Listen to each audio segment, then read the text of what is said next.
Hey everyone, we're here at the base of the Barrington Tops National Park and I've got the power bank 22 foot just behind me.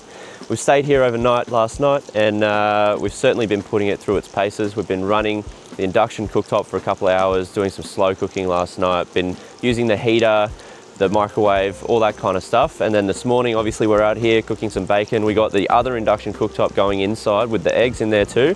I'll take you inside, we'll have a look at the battery management system and how it's coping with all this power use. But for now, I'm just gonna get back to cooking this bacon. So here we are inside the 22 foot power bank, and as you can see, I'm doing some eggs on the induction cooktop in here, and like you saw before, the bacon's going outside at the same time, and the 3000 watt Victron inverter is doing that with ease. We've just got them on a medium setting, but it's perfectly fine to have them both running together at the same time.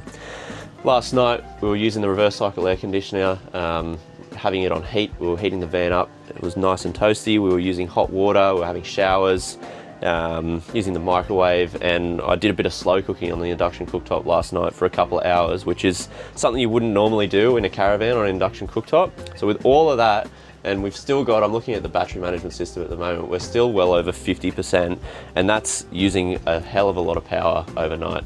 So the weather out here is quite miserable at the moment. When we arrived, it was raining. It's still very overcast. We've got absolutely no solar coming in, but we are driving to a different location after this. So even though I'm down to 50%, I know that by the time I get to the next spot, I'm gonna be right back up to 100. And if you had sun out, it'd be charging at basically the same rate that you use in power at the moment anyway.